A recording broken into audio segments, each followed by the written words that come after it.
नमो परिहन्ताणं नमो सिद्धाणं नमो आयरीयाणं नमो वज्रायाणं नमो लोहे सर्वसाहूनं वन्दितु सर्वसिद्धे ध्रुवमचलमणोवमं गदिं पत्ते गोच्छां समयपाहु केवली मणिनं नमः समयसाराय स्वानुभूत्या चकासते चित्स्वभावाय भावाय सर्वभावान्तरक्षिदे निज स्वरूप को परमरस जामे भरो अपार वंदो परमानंदमय समय सार अधिकार। तो गाथा 317 चली थी।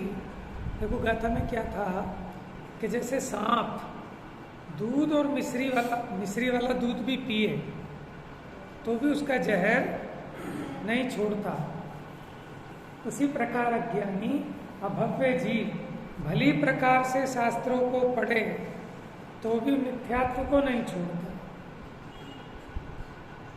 मिथ्यात्व को नहीं छोड़ता। यहाँ उसको कहा कि प्रकृति स्वभाव को नहीं छोड़ता।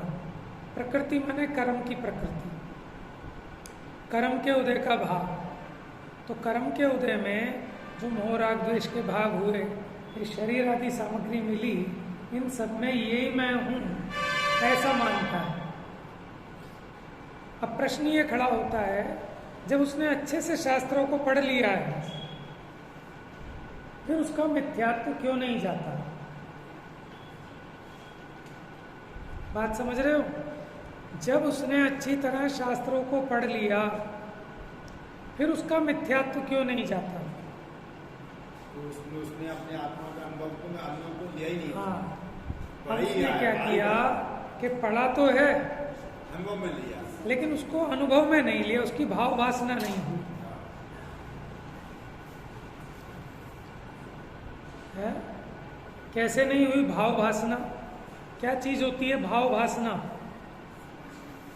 हाँ, समझना, एक समझना खाली बुद्धि के लेवल पर, और एक उस रूप परिणामन कर जाना। जैसे आपने पढ़ तो लिया अच्छे से, आप 1 घंटे का लेक्चर भी दे सकते हो कि आत्मा अकर्ता है, आत्मा ये शरीर की क्रिया का कर्ता नहीं है, वाणी का कर्ता नहीं है। अब हमने एक प्रतियोगिता रखी कि आज आपको भाषण देना है, किसके ऊपर? कि मैं वाणी का, वाणी तो पुद्गल की है ना, वाणी का करता हूं कि अकर्ता हूं? क्या हूं? अकर्ता। ठीक है, तो उसने भाषण दिया खूब बढ़िया बढ़िया उदाहरण देकर, बढ़िया गाथाएं कोट कोट कर करके, और बाद में खूब ताली बजी जोरदार कि वाह साहब वाह, कितना बढ़िया भाषण दिया आपने। तो वो भी बड़ा खुश होता है कि सच में। तो उन्होंने कहा अब एक बात बताओ, कहाँ से नकल मारी थी, किससे लिखवाया था? वो कहते किससे लिखवाया था? मैंने दिन रात एक करके अपने आप इतने सारे शास्त्रों को पढ़ पढ़ के मैंने अपने आप लिखा और मैंने बोला उसको। तो देखो क्या बोला उसने? उसने ये समझाया कि आत्मा शरीर की क्रिया का कर्ता नहीं है, आत्मा शब्दों का कर्ता नहीं है। लेकिन मान क्या रहा है अंदर में कि मैंने भाषण दिया, मैंने बोला, और बोलने का क्या बोला था कि मैं बोल नहीं सकता, लेकिन मान क्या रहा है कि देखो मैंने कितना अच्छा बोला। बात समझ में आई? तो अच्छा बताओ, वो समझता है कि नहीं समझता है कि मैं वाणी का अकर्ता हूँ? ऐसा उसने समझा कि नहीं समझा? नहीं समझा। नहीं समझा तो आपको समझा कैसे दिया उसने इतना बढ़िया 1 घंटे तक? वाणी से समझा दिया, अनुभव लगा लिया। वाणी से आप ये समझ रहे हो ना, माने बुद्धि के लेवल पे भी समझा है, लेकिन बुद्धि के लेवल पे समझने पर भी उसको अंदर में उसकी मान्यता नहीं हुई। जैसे पानी का तैरने वाला बताया था। हाँ, जैसे कल उदाहरण दिया था कि किताब में पढ़ के सीख लिया कि पानी में कैसे तैरते हैं, बॉडी को खींच के रखना है, एक हाथ आगे मारना है, ठीक है, मुंडी को नीचे रखना है, फिर दूसरा हाथ, फिर मुंह टेढ़ा करना है। ऐसे उसने पढ़ तो लिया, ठीक है, और उसे लगने लगा कि साहब ये तो बहुत आसान काम है, ठीक है, समझ गया अच्छे से। हो सकता है वो दूसरों को क्लास भी दे दे, ट्रेनिंग भी देने लगे, समझाने भी लगे, ठीक है। लेकिन जब वो खुद पानी में उतरा, उसका रियाज नहीं किया, तो वो कहते भैया मेरे को तो वो जीरो है, ये कहते नानी याद आ गई। डूब जाएगा वो तो। समझ में आया। और कदाचित कोई इतना बढ़िया तैराक हो, इतना बढ़िया स्विमर, उससे कोई कहे भाई साहब आप इतनी बढ़िया तैराकी करते हो, जरा आप 5 लाइनें तो बोल दो कि कैसे तैरा जाता है। वो कहता भाई साहब मेरे पे नहीं होगा। समझ में आया ना। भले ही वो समझा ना पाए, लेकिन समझता है कि नहीं समझता, तो कीमत किसकी है? समझने वाले। ये बात अलग है ना, समझाने वाले की कीमत थोड़ी थी तो है। वो समझा नहीं पा रहा है, पर अपने लिए तो हाँ, तो मेन तो ये है ना कि अंदर में तो भाव वासना है उसको। अब एक तोते की कहानी छोड़ी थी ना बहुत पहले, भाई चल ना भी बता पाए। जैसे माने एक फंक्शन हुआ, और फंक्शन किस चीज पर था कि पत्नियों को, माने सारी पत्नियों को अपने अपने पति के बारे में बोलना था। 2 शब्द मतलब 100 शब्द हो जाते हैं। अब बोलना था। अब एक आके बोली, खूब लंबा चौड़ा भाषण दिया, ठीक है। भाषण तो इसने बहुत बढ़िया दिया कि हम उनके चरणों की दासी हैं और ये हैं वो हैं। और बाद में लोगों को पता चला कि इसकी तो बनती नहीं है अपने पति से बिल्कुल भी, हमेशा झगड़े रहते हैं। समझ में आया। और एक आई कि जो बड़े पति का सम्मान करती थी, बहुत करती थी, और उससे कहा कि आप बोलो 2 शब्द, कि नहीं हमारे वो बस अच्छे हैं, बस ज़्यादा कुछ नहीं बोल पाई। लेकिन उसको भाव वासना पूरी है। और कदाचित कोई व्यक्ति ऐसा हो सकता है भाव शून्य हो, लेकिन उसके बारे में किताब लिख दे। आपने वो कहानी सुनी होगी ना तिरिया चरित्र की, तो अंत में वो क्या कहता है कि मैंने तिरिया चरित्र के बारे में लिखा तो बहुत, लेकिन लखा आज है। उसकी नानी याद करा दी उसने औरत ने, तब उसे समझ में आया क्या होता है तिरिया चरित्र। उसने बहुत शास्त्र लिखे थे तिरिया चरित्र के ऊपर। वो सोचता था कि मैं तो समझता हूँ स्त्रियों का क्या स्वरूप होता है। तिरिया मैंने होता है स्त्री का चारित्र, कि कभी कुछ कहती है कभी कुछ कहती है, और उसको फंसवा दिया 1 मिनट में, पसीने पसीने हो गया। हाँ, मैंने छल कपट के ऊपर लिया, तो अब उसको भाव वासना अब हुई। भले वो अपने को बहुत बड़ा पंडित समझता था, बहुत बड़ा साहित्यकार समझता था, और 10-20 ऊँटों पर उसकी किताबें आ रही थी अलग अलग जो उसने लिखी थी, और सारी स्त्रियों के बारे में लिखी थी।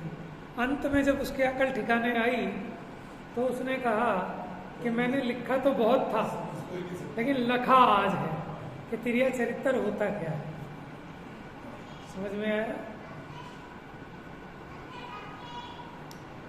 अब देखो, एक तोता था, उस तोते के मालिक ने पढ़ाया।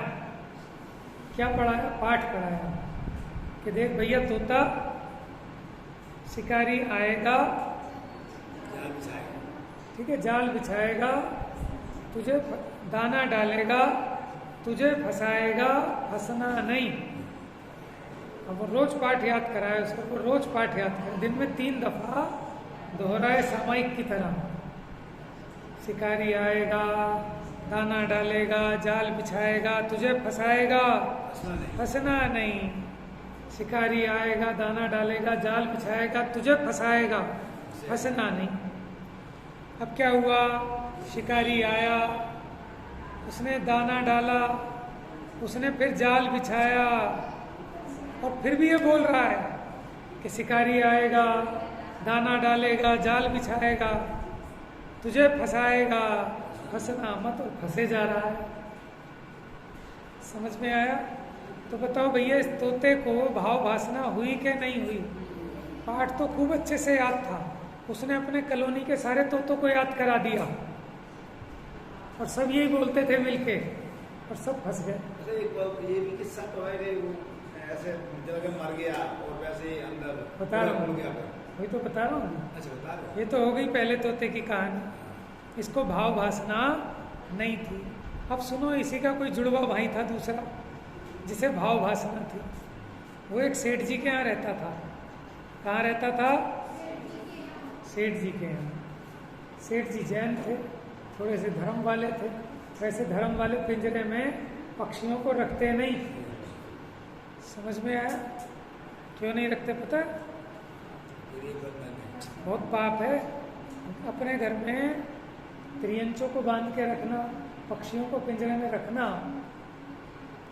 श्राप का चारों में तो कहा है कि भैया नरक जाने का पात्र है जो अपने घर में जानवर वगैरह ऐसे सबको बांध के रखता है। तो सेठ जी ने कहा कि भैया महाराज जी के प्रवचन सुनने जा रहा हूँ, अगर तेरा कोई प्रश्न है तो बता दे, पूछ लूंगा, आज शंका समाधान होगा। तो तोते ने पूछा, क्या पूछा? कि पूछ लेना मुक्ति कैसे हो। क्या पूछा? मुक्ति कैसे हो। अब गए वहाँ महाराज जी का प्रवचन स्टार्ट होने वाला था। सेठ जी पे रहा नहीं गया कि भूल ना जाऊं प्रश्न। तो पहले कहा, महाराज एक छोटा सा प्रश्न है कि प्रवचन के बाद पूछ लेना। कि नहीं महाराज भूल जाऊंगा, मेरे तोते ने पूछवाया है कि भाई पूछ ले। कि महाराज उसने पूछा है मुक्ति कैसे हो। और ये सुनना था और महाराज जी लुढ़क गए। क्या हुआ कि ये सुना वो महाराज लुढ़क गए और सारी सभा तितर बितर हो गई, सेठ जी के ऊपर चढ़ गई कि दिमाग खराब हो गया सेठ जी का। इन्हें कहा था कि बाद में पूछ लियो, भगवान जाने क्या पूछ लिया इसने, महाराज की ओर जान ले ली इसने, ये हो गया वो हो गया। सभा तितर बितर हो गई। अभी बेचारा अपना मुंह नीचे लटकाए घर चला आया। तोते ने पूछा, सेठ जी मेरे प्रश्न का जवाब लाए क्या? तो उसने कहा, डूब के मर जा तू, पता नहीं तूने कैसा प्रश्न पूछा कि मैंने प्रश्न पूछा और महाराज जी बेहोश हो गए। अब ये सुना और तोता भी धड़ाम बेहोश। समझ में आया? अभी आपको नहीं आया लेकिन तोते को आ गया। अब सेठ जी घबरा गए कि क्या हो गया कि वहां ये प्रश्न पूछा तो उधर महाराज लुढ़क गए। अब इसको समाधान बताया, ये लुढ़क गया। उसने फटाफट पिंजरा खोला, उसे निकाला, हिलाया डुलाया और वो तोता फुर्र उड़ गया। क्या समझ में आया? ज्यादा उपदेश की जरूरत नहीं है, बहुत लंबे उपदेश की जरूरत नहीं है। तो महाराज ने उसके प्रश्न का जवाब दिया था कि नहीं दिया था? सेठ जी को समझ में नहीं आया, तोते को समझ आ गया। तुझे भी आ गया? क्या आया?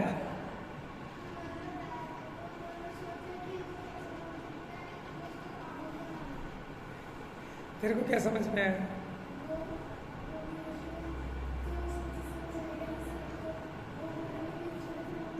आप लोगों को आ गया समझ में कि महाराज ने कहा कि अगर जगत से मुक्ति चाहिए तो मरे जैसा हो जा, जगत के लिए मरे जैसा हो जा। बात समझ में आई? कैसा हो जा? मरे जैसा हो जा। तो तोता मरे जैसा हो गया। अब जब मरे जैसा हो गया तो उसको निकालो फटाफट कि क्या हुआ क्या हुआ। हो गई मुक्ति। आ गया समझ में? आप लोगों को आ गया? क्या आया? हाँ, वो तोते वाली सीख नहीं, उससे आगे की भी सीख है कि तोता तो पिंजरे से मुक्त हो गया।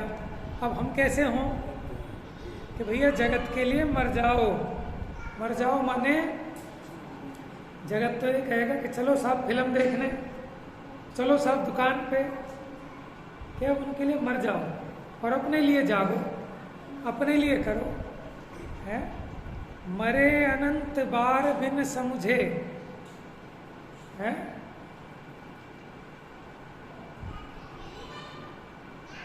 माने अब बिन समझे न मरेंगे, अब हम अमर भये न मरे। अब तक हमने नहीं समझा था तो मरे अनंत, और अब जब हम समझ लेंगे इस तत्व ज्ञान को तो मरेंगे नहीं, क्योंकि समझ में आ जाएगा कि मैं तो अमर तत्व हूँ, मेरा कभी मरण नहीं होता। तो कहने का मतलब क्या है, जगत के लिए मरे से हो जाओ, जगत से उदासीन हो जाओ, जगत से विरक्त हो जाओ, तो तुम्हारी मुक्ति भी निश्चित है। ये उपाय है।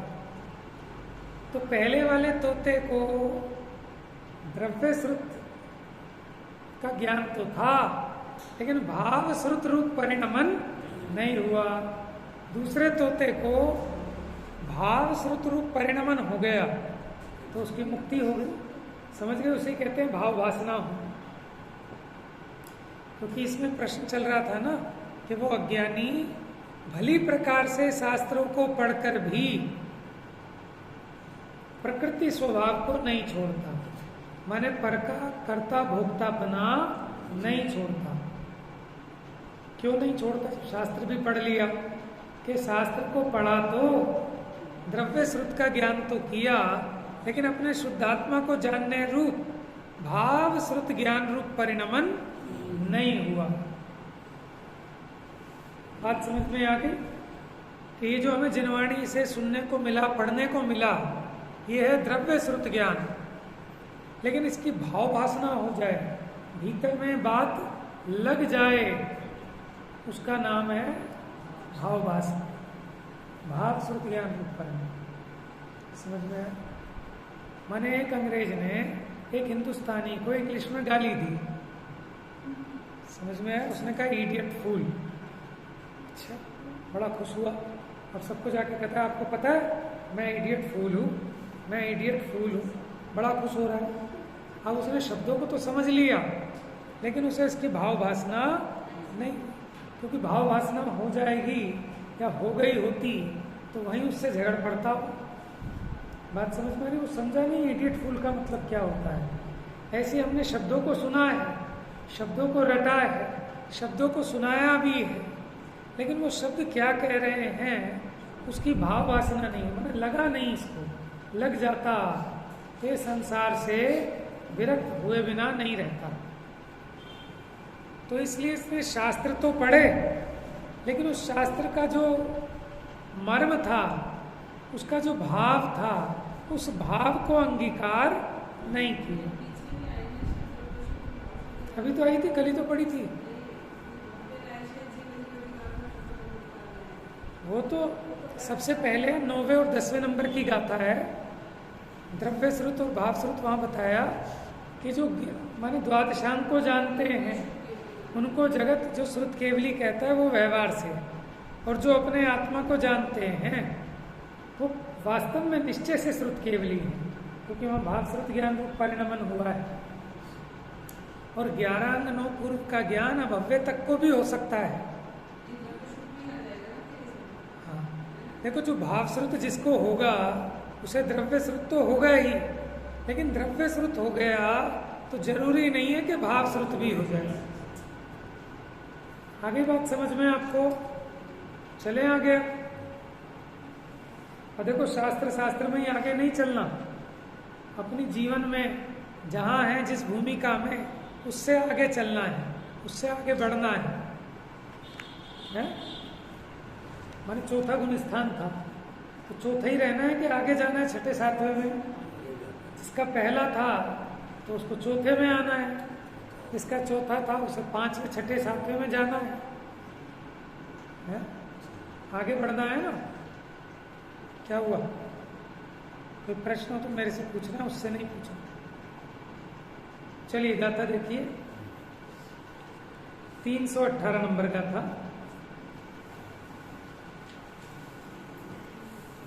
Page number 733।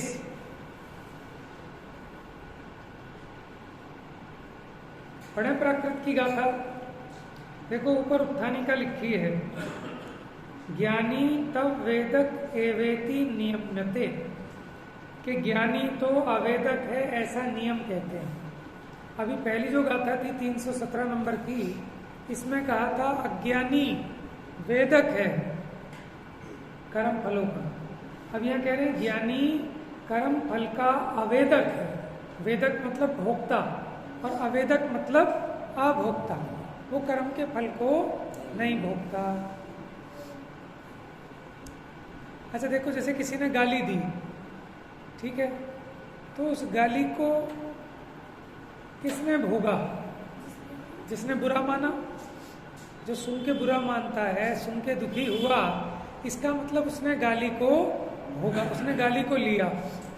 और जो वो सुन के भी भेद ज्ञान करता है, देने दो मेरे क्या लग गई, तो उसने नहीं ली, तो वो उसका अभोक्ता है। ऐसे ही अज्ञानी ने अपने को कर्म का, शरीर का, संयोगों का कर्ता देखा, भोक्ता देखा, इसलिए वो भोक्ता है। और ज्ञानी को उससे भेद विज्ञान होने से है, वो स्वयं को उसका कर्ता भोक्ता नहीं देखता, इसलिए वो उसका आवेदक है। चलिए गाथा पढ़ो बेटा।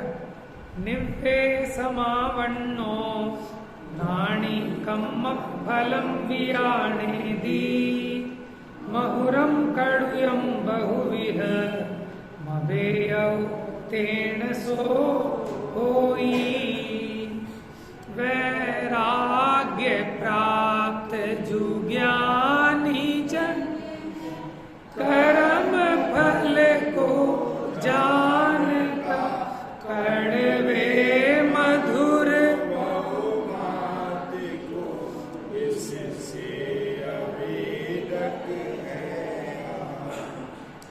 तो ज्ञानी कैसा है बताओ पहले। ज्ञानी कैसा है, ज्ञानी का विशेषण बताओ, क्या लिखा है इसमें? नहीं जी, गाथा में से देख के बताओ ना। वैराग्य प्राप्त है। क्या विशेषता बताई ज्ञानी की? ठीक है, कैसा है ज्ञानी? वैराग्य को प्राप्त है। वैराग्य का मतलब क्या होता है? विरक्त, उससे हट गया, जिसका मोह टूट गया, उससे जिसका राग टूट गया, है ना। वैरागी, बिना राग वाला। राग सहित जग में रुल्यो मिले सरागी दे। बीत राग भेंटों के मेटो। हाँ बताओ। हाँ भेंटों में क्या मेरी उनसे भेंट हो गई। मेटो राग कुटे। कुटे माने बुरी आदत, तो वो मिट जाए। कौन सी? राग में सुख मानने की। तो ज्ञानी कैसा है? वैराग्य को प्राप्त है। क्यों ज्ञानी वैरागी क्यों होता है? ज्ञानी वैरागी क्यों होता है? हैं? हाँ, उसको भाव वासना हो गई कि ये मेरा नहीं है, जिसको मैं मेरा मान रहा हूं ये मेरा नहीं है, इसलिए अब उसे उसमें राग नहीं होता। गलती से जब तक ये लगता था कि ये मेरा है तो उसमें राग होता था। समझ में?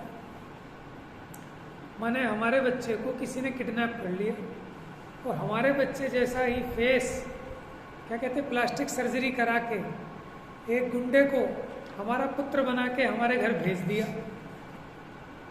समझ में आया? तो हमें उसमें बड़ा राग है। कब तक? जब तक हम ये मान रहे हैं कि ये मेरा पुत्र है, लेकिन उसकी हरकतों से, उसकी चाल ढाल से, उसके लक्षणों से सेठ जी को डाउट हो गया। क्या डाउट हो गया? कि भाई ये मेरे बच्चे जैसे इसके लक्षण नहीं है, मेरे बच्चे जैसे इसके चाल चलन बिल्कुल नहीं है, वो तो ऐसा था ही नहीं, कुछ गड़बड़ है। बस जहाँ दिमाग में ये शंका खड़ी हो गई, अब वो एक एक छोटी छोटी चीज अब उसकी नोटिस करने लगा। अब उसे उसकी चीजें पकड़ में आ गई, भाई ये मेरा पुत्र नहीं है। समझ में आया? तो जैसे उसको ये समझ में आ गया मेरा पुत्र नहीं है, तो जैसे उसके प्राण उसमें अटके रहते थे, अब अटकेंगे उसके प्राण। उसने खाना नहीं खाया तो उसको चिंता होगी क्या? वो समझ गया कि मैं डाकुओं के जाल में फंस चुका हूँ, अब एकदम मैं जाहिर करूं, इसको भगाऊं, तो जो मेरा बच्चा किडनैप कर रखा है उसे मार देंगे। समझ में आया? तो ये कहता कुछ नहीं, बिल्कुल वैसे ही चल रहा है जैसे चल रहा था, लेकिन अंदर में अब उससे अनुरागी है या उससे विरक्त हो गया। पहले जैसे उसे दुख होता था कि अरे बच्चा अकेला बैठा है दुकान पे, खाना नहीं पहुंचवाया उसका अभी तक, अब इसको दुख होगा कि नहीं होगा, ये विरक्त हो गया। क्यों हो गया? क्योंकि इसको ज्ञानी बना हो गया, क्योंकि ये समझ गया ये अपना नहीं है। जो अपना नहीं उसके अपने पन में जीवन चला गया, पर मैं अपना पन करके मैं अपने से चला गया। एक दिन सेठ जी लेट आए रात को, सेठानी नाराज होकर लेट गई। अभी सेठ जी बेचारे सोच रहे भाई गलती तो है मेरी, बिना बताए गया इतनी लेट आया, और लग रहा है कि सेठानी की तबीयत भी ठीक नहीं थी। अब पूरी रात पंखा झलते रहे, उसके पैर दबाते रहे। अब सुबह हो गई, 7 बज गए, 8 बज गए, उठी नहीं। और उसने कहा पता नहीं जिंदा भी है कि मर तो नहीं गई। अब उसने उसकी चद्दर हटाई तो क्या पाया कि वो तो लकड़ी का लठरा था। है क्या था? माने वो लकड़ी का लट्ठा था। और वो क्या समझ रहा था पूरी रात कि सेठानी है, तो कितने रात से उस पर पंखा झल रहा था, है उसकी सेवा कर रहा था, क्योंकि अज्ञान था। सेठानी तो थी नहीं, सेठानी चली गई थी, और लकड़ी का तना बिस्तर पे लिटा गई, उस पर चद्दर बिछा गई। और उसको ये लगा कि सेठानी आज जो है नाराज ज़्यादा है, तबीयत खराब है, चलो सब पंखा जलता रहा। लेकिन जब सुबह उसे दिख गया कि ये सेठानी क्या अभी भी पंखा जलेगा, क्यों? क्या विरक्त हो गया। कि कब होता है विरक्त? जब सम्यक ज्ञान होता है। बात समझ में आ रही? नहीं आ रही? क्या आ रही है बताओ?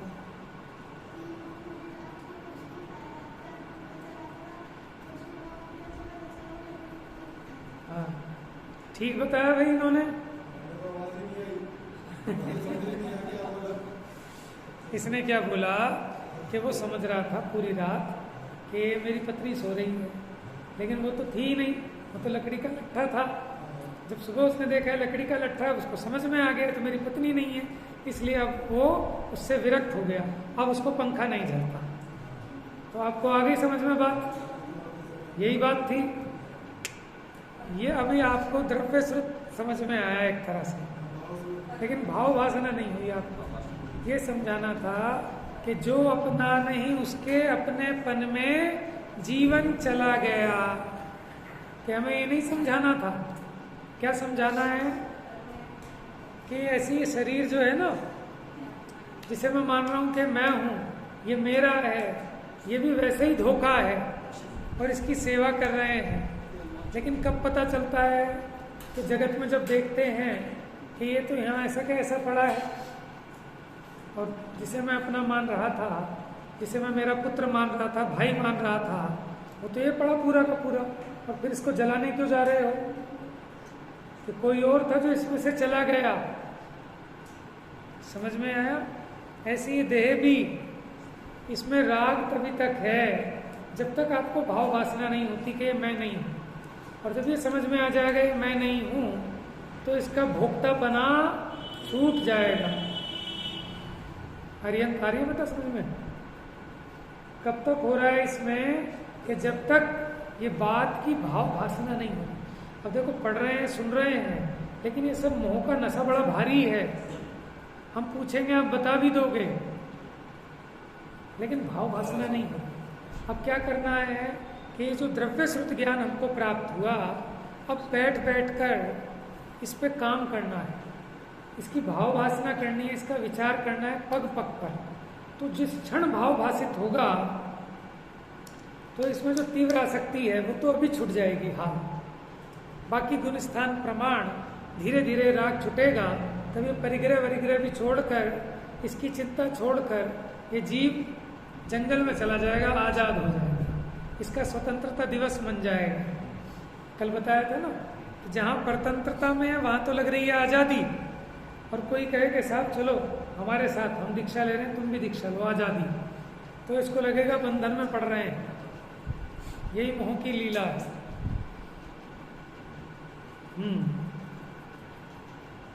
तो भाई बात समझ में कि जो अपना नहीं उसके अपनेपन में जीवन जा रहा है।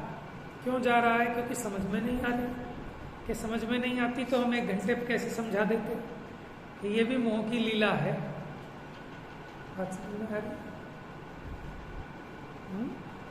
इससे तोल नहीं है कि कोई समझा सकता है तो उसको भाव वासना हो ही गई होगी। ये तो अनुमान लगा सकते हैं बस। कदाचित जिसको भाव वासना हो गई हो वो ना समझा पाए, वो अलग चीज है। तो भाव श्रुत ज्ञान रूप परिणमन हो जीव का, मानो उसका तात्पर्य क्या है, उसकी भाव वासना क्या है, वो अपने जीवन में उस रूप फलित हो, तब ये वैराग्य को प्राप्त होता है। तो ज्ञानी जन कैसे होते हैं? वैरागी। सम्यक दृष्टे भवति नियतम ज्ञान वैराग्य शक्ति।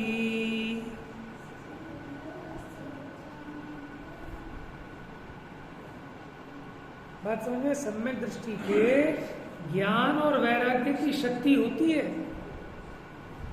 कहाँ वैरागी है? भरत जी कोई वैरागी थे या भोगी थे? बताओ। हैं? ऐसे वैरागी बनना है आपको भी। भरत जी वैरागी थे या भोगी थे? हैं? वैरागी थे। भैया ऐसा वैराग्य तो सबको बहुत बढ़िया लगता है। 96,000 रानियां हैं, 84 लाख हाथी, 18 करोड़ घोड़े, दुनिया भर की संपदाएं, ये वैराग्य तो बहुत बढ़िया है। फिर ऐसे एक बात देखो, 84 लाख हाथी, इतने घोड़े, उनको भी बंधन में रखा होगा ना। हाँ जी, सम्यक दृष्टि है, धर्मी जीव है, तो बंधन में ही होगा ना।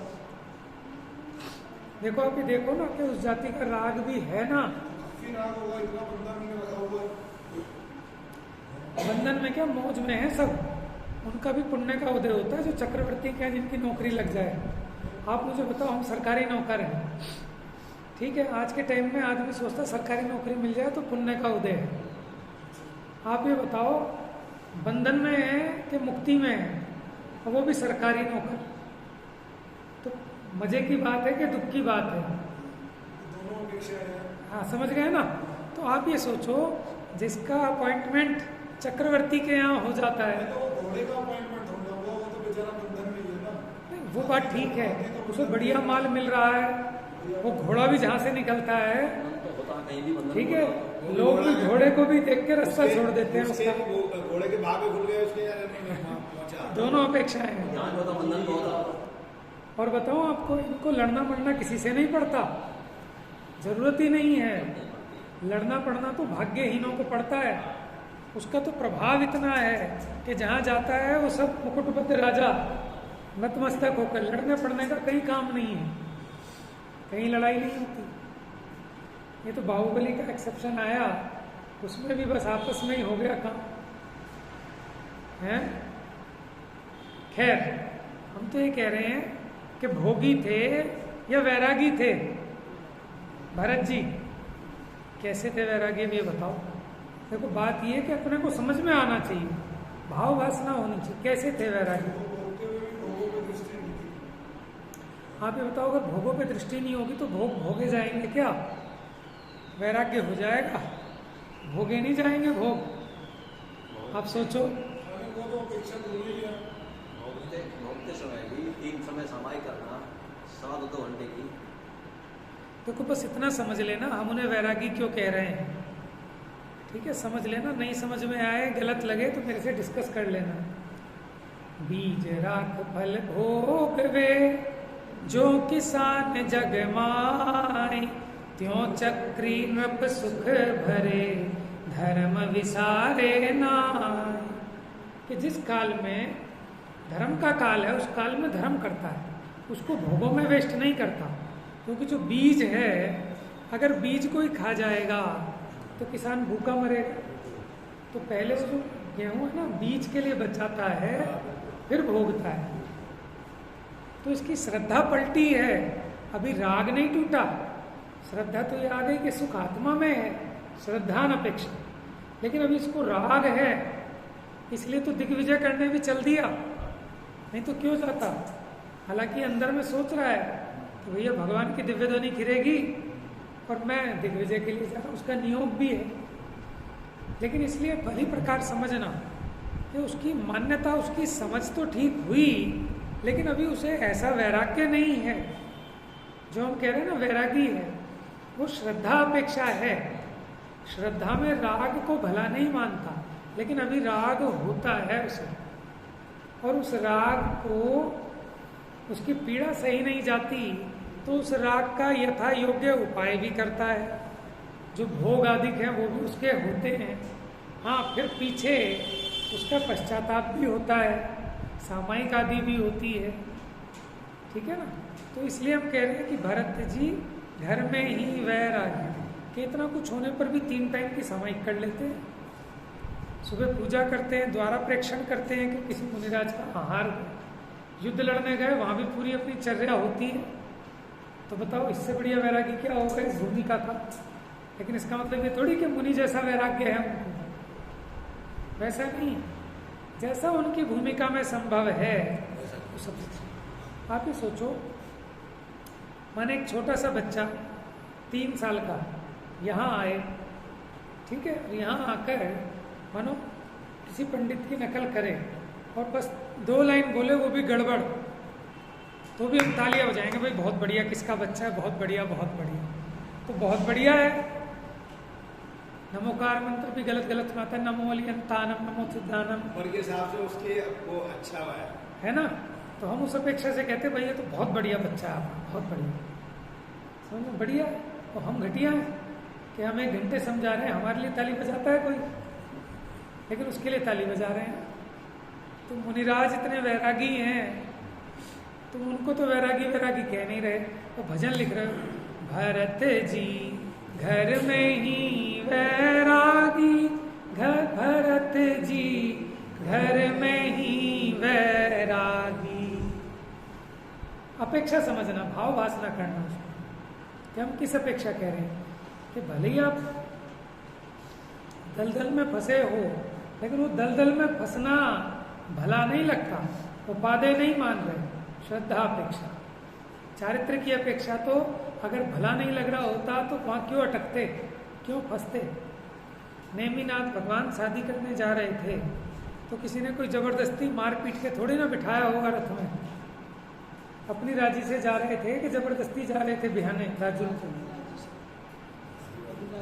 हैं जबरदस्ती उन्हें पहनाए होंगे बढ़िया कपड़े, जबरदस्ती उन्हें बैठाया होगा रथ पे, ऐसा था क्या है। जितने तीर्थंकरों का विवाह हुआ वो तो ऐसे मुंह मसोस से बैठे रहे होंगे कि मैं कहाँ फंस गया, तो वो भी राजी हो रहे होंगे, बताओ।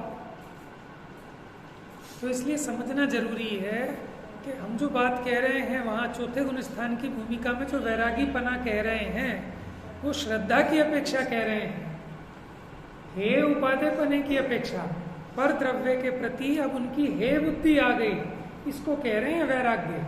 लेकिन जो 6ठे 7वें गुण स्थान वाला वैराग्य है वो अभी चौथे गुण स्थान में संभव नहीं है। बात समझ में आई। लेकिन प्रयासरत है, ताकत इसी में लग रही है कि ये भी छोड़ने लायक है, भले नहीं छूट रहा लेकिन छोड़ने लायक है। और एक व्यक्ति पे जुड़ नहीं रहा, लेकिन उसको लगता है धन, ये संयोग, ये कुटुंब जोड़ने लायक है कुछ नहीं, लेकिन क्या लगता है जोड़ने लायक है। तो वो सब कुछ छोड़ने पर भी कुछ नहीं छूटा, और इसका कुछ नहीं छूटा फिर भी कहते हैं कि इसका सब छूट गया। मान्यता का खेल है, दृष्टि भेद है। बात आपकी बिल्कुल ठीक थी कि देखो अपेक्षा समझ में आनी चाहिए आपको कि भरत जी वैरागी हैं क्या, हाँ, कि भरत जी भोगी हैं क्या, हाँ, अच्छा चलो भरत जी को छोड़ो, सिद्ध भगवान भोगी हैं या योगी हैं।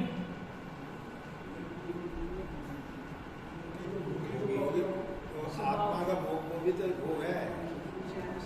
देखो भैया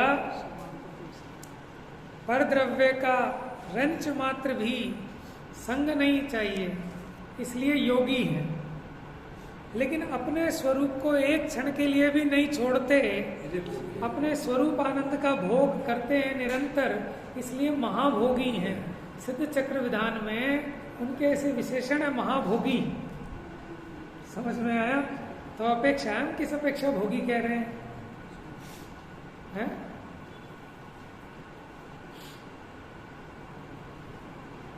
माने जगत के भोगी हर क्षण नहीं भोग सकते, छूटता है। लेकिन ये सिद्ध भगवान ऐसे हैं कि एक क्षण के लिए भी स्वरूप के भोग में खंड नहीं पड़ता, अंतराय नहीं पड़ता। समझ में आया? इसलिए महाभोगी और महायोगी, पर को भोगने का भाव नहीं, इसलिए महायोगी।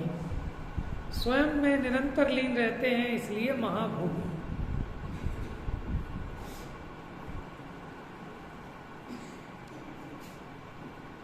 तो ज्ञानी कैसे हैं? वैराग्य को प्राप्त है।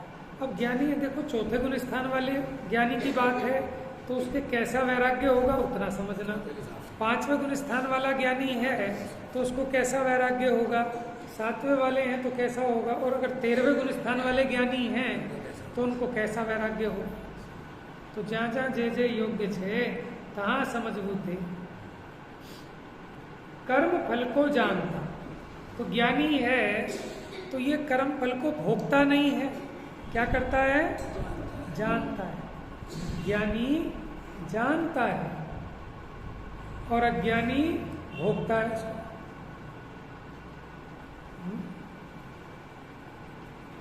माने जब ये देह छूटती है तो अज्ञानी तो दुखी होता है, ज्ञानी दुखी नहीं होता, वो भोग ज्ञाता रहता है, वो जानकार है इसका।